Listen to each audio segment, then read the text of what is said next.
Trade और investment पर बातचीत करने के लिए एक high level US delegation Bharat आया है। 2 अप्रैल को यूएस के टैरिफ्स की डेडलाइन है। 2 अप्रैल से यूएस विभिन्न देशों के ऊपर रेसिप्रोकल टैरिफ्स लगाने वाला है। रेसिप्रोकल टैरिफ्स मतलब बाकी देश अमेरिका के ऊपर जितने टैरिफ्स लगाते हैं, अमेरिका भी पलटकर उन देशों पर उतना ही टैरिफ लगाएगा, यानी tit for tat approach.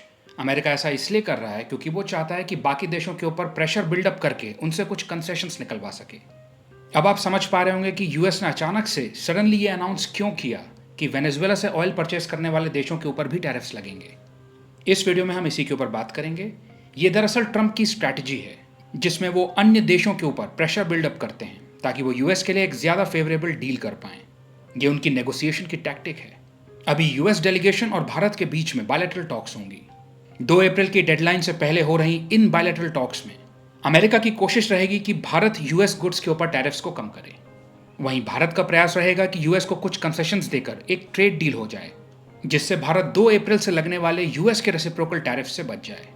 US के साथ भारत के इकोनॉमिक टाइज स्ट्रेन्ड ना हो। तो ये बेसिकली दोनों देशों की अप्रोच रहने वाली है। अपनी स्ट्रैटेजी का ट्रंप को फायदा भी मिला है। बायलैटरल टॉक से पहले ही भारत ने यूएस गुड्स के ऊपर कुछ टैरिफ्स कम कर दिए थे और एक तरह से ये मैसेज सेंड किया था कि भारत एक प्रोडक्टिव बातचीत के लिए ग्राउंड तैयार कर रहा है। भारत यूएस की ट्रेड कंसर्न्स को सुनने के लिए ओपन है। तो ट्रंप को अपनी नेगोशिएशन टैक्टिक काम करते हुए दिखी। तो इसलिए फिर से एक बेटर डील नेगोशिएट करने की मंशा से यूएस ने इन टॉक से पहले भारत के ऊपर थोड़ा और प्रेशर बिल्डअप करने की सोची। पहले तो ट्रंप ने ये प्रेशर बिल्डअप किया ही था कि 2 अप्रैल से भारत के ऊपर भी रेसिप्रोकल टैरिफ्स लगेंगे। बार बार भारत को ओपनली क्रिटिसाइज करते हुए कहा था कि भारत यूएस गुड्स के ऊपर बहुत ज़्यादा टैरिफ्स लगाता है, भारत टैरिफ किंग है। ये प्रेशर टैक्टिक काम करते हुए दिखी तो थोड़ा और प्रेशर बिल्डअप करते हुए यूएस डेलीगेशन के भारत विजिट करने से जस्ट पहले ट्रंप ने अनाउंस किया कि लैटिन अमेरिका के देश वेनेजुएला से ऑयल परचेज करने वाले देशों के ऊपर सेकेंडरी टैरिफ्स लगेंगे। मतलब जो एग्जिस्टिंग टैरिफ्स हैं उनके ऊपर 25% टैरिफ्स और लगेंगे।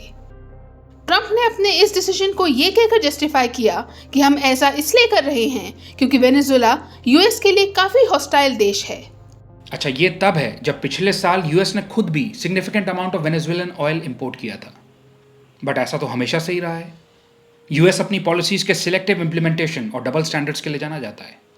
इसमें कोई नई बात नहीं है। स्ट्रेटेजिक इंटरेस्ट के हिसाब से यूएस जब चाहे बड़ी ही कन्वीनियंटली अपनी पॉलिसी को चेंज कर लेता है। अभी यूएस वेनेजुएलन ऑयल को टारगेट कर रहा है। चाइना, भारत, स्पेन और इटली जैसे देश वेनेजुएलन क्रूड ऑयल के प्राइमरी इंपोर्टर्स हैं। तो ट्रंप के वेनेजुएलन ऑयल के ऊपर 25% एडिशनल टैरिफ से ये देश इंपैक्ट होंगे। ट्रंप अभी वेनेजुएलन गवर्नमेंट के ऊपर प्रेशर बनाना चाहते हैं क्योंकि हम जानते हैं कि ट्रंप इलीगल इमिग्रेशन की समस्या को लेकर कितने सीरियस हैं। आपने मास डिपोर्टेशंस की वीडियोस देखी होंगी। वेनेजुएलन इकोनॉमिक क्राइसिस के चलते लाखों लोग देश छोड़कर भाग रहे हैं। उनमें से कई यूनाइटेड स्टेट्स में भी आ रहे हैं। ट्रंप को ये चीज़ बिल्कुल पसंद नहीं है। ट्रंप इलीगल इमिग्रेशन को नेशनल सिक्योरिटी थ्रेट मानते हैं। तो वो टैरिफ्स के थ्रेट के जरिए देशों का वेनेजुएला के साथ एंगेजमेंट कम करना चाहते हैं। इससे वेनेजुएला की अर्थव्यवस्था को और चोट पहुंचेगी। प्रेशर बिल्डअप होगा तो वेनेजुएला से बात मनवाना आसान हो जाएगा। एक तो ये है। दूसरा, बाकी देशों को वेनेजुएलन ऑयल इंपोर्ट करने पर टैरिफ्स लगाने की धमकी देकर उनसे ट्रेड रिलेटेड कंसेशंस लेने की कोशिश की जाएगी। तो यहां ट्रंप एक तीर से 2 शिकार करना चाहते हैं। ट्रंप जानते हैं कि ऑयल एक्सपोर्ट्स वेनेजुएला की इकोनॉमी की लाइफलाइन है।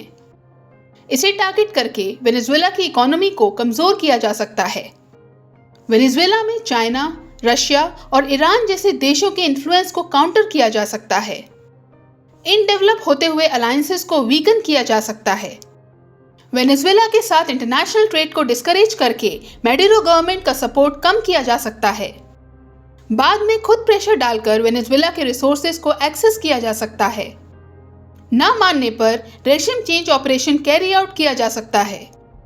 यही वजह है कि यूएस इकोनॉमिक और डिप्लोमेटिक कोएशन के जरिए वेनेजुएलन गवर्नमेंट के ऊपर प्रेशर बना रहा है। यूएस 2024 के वेनेजुएलन इलेक्शन को जीतने वाली मेडुरो एडमिनिस्ट्रेशन को रिजेक्ट करता है और ऑपोजिशन लीडर एडमुंडो गोंजालेस को सपोर्ट करता है। तो इससे आप वेनेजुएला के अगेंस्ट ट्रंप की कन्फ्रंटेशन अप्रोच को समझ पाएंगे। सारा खेल वेनेजुएला को यूएस पॉलिसी से कंप्लाई करवाना है। प्यूनिटिव मेजर्स के पीछे यही मंशा है। यूएस इंटरेस्ट्स और रीजनल एम्बिशंस मीट होने चाहिए। America first. ये तो अमेरिका की बात हो गई। अब भारत इसके बारे में क्या कर रहा है? हम जानते हैं कि भारत ऑयल इंपोर्ट्स के लिए अन्य देशों पर डिपेंडेंट है। भारत इस समय विश्व में क्रूड ऑयल का थर्ड लार्जेस्ट कंज्यूमर है। हम अपना 85% से ज़्यादा क्रूड ऑयल इंपोर्ट करते हैं और ये कंजम्पशन बढ़ता जा रहा है। भारत में क्रूड ऑयल की डिमांड बढ़ती जा रही है।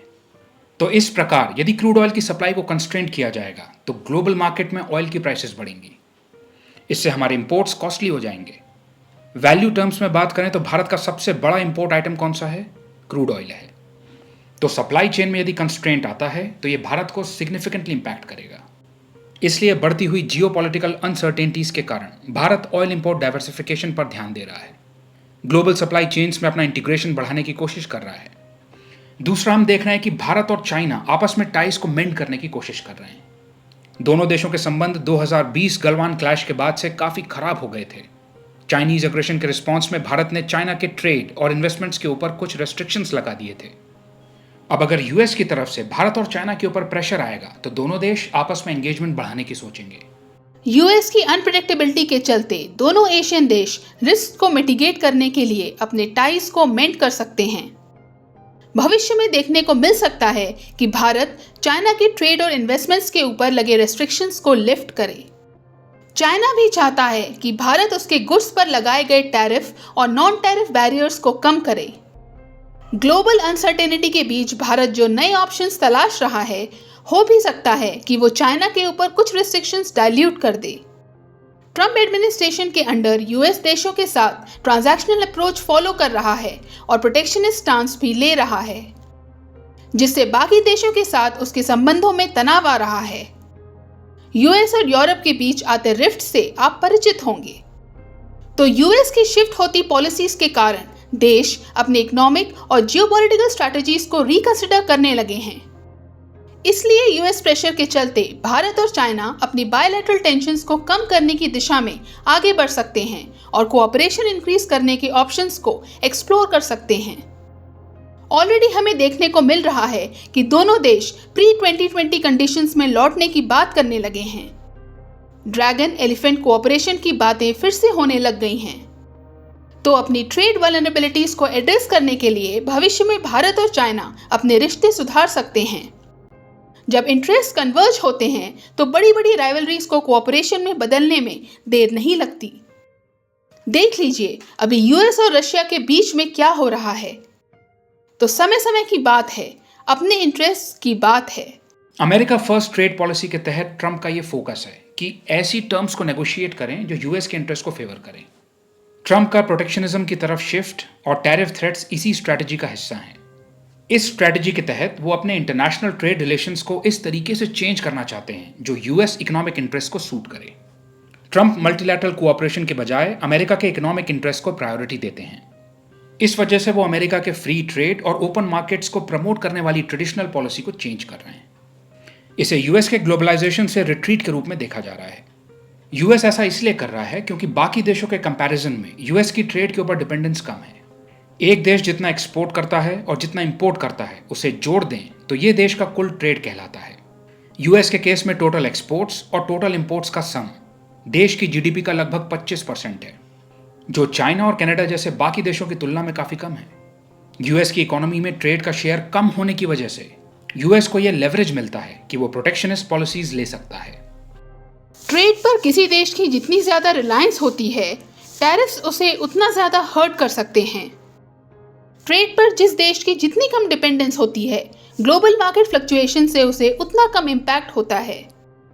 तो ट्रेड पर कम डिपेंडेंस होना यूएस का एक स्ट्रेटेजिक एडवांटेज है। इसके कारण अमेरिका प्रोटेक्शनिस्ट पॉलिसीज अपना सकता है क्योंकि उसे बाकी देशों की तुलना में कम नुकसान होगा। इसलिए ट्रंप टैरिफ्स को एक टूल की तरह इस्तेमाल करते हैं और जो इकोनॉमीज ट्रेड के ऊपर ज्यादा डिपेंडेंट हैं, उनके ऊपर प्रेशर एक्सर्ट करते हैं। बट यूएस जिस प्रकार ग्लोबल बॉडीज की आलोचना कर रहा है, कोऑपरेशन के बजाय कंट्रोल पर फोकस कर रहा है, डोमेस्टिक मैन्युफैक्चरिंग को प्रायोरिटाइज कर रहा है, प्रोटेक्शनिस्ट पॉलिसीज को अडॉप्ट कर रहा है, उससे शॉर्ट टर्म में तो थोड़े बहुत एडवांटेजेस हो सकते हैं, बट लॉन्ग टर्म में ये इकोनॉमिक और डिप्लोमेटिक चैलेंजेस कॉज कर सकता है। यूएस में ग्रोथ स्लोडाउन देखने को मिल सकती है, हायर इन्फ्लेशन देखने को मिल सकता है और इंटरनेशनल प्लेटफॉर्म पर देशों के साथ संबंध खराब हो सकते हैं। इसका कॉन्सिक्वेंस ये भी हो सकता है कि देश यूएस करेंसी का ऑल्टरनेटिव तलाशने लग जाएं, डी-डॉलराइजेशन का ट्रेंड गति पकड़ ले। तो इस वीडियो में हमने ट्रम्प की नेगोशिएशन टैक्टिक की चर्चा की, यूएस के प्रोटेक्शनिस्ट स्टांस को देखा और लेटेस्ट वेनेजुएला ऑयल पर टैरिफ्स को भी डिस्कस किया। आई होप ये वीडियो आपके लिए यूजफुल थी। आपके समय के लिए धन्यवाद।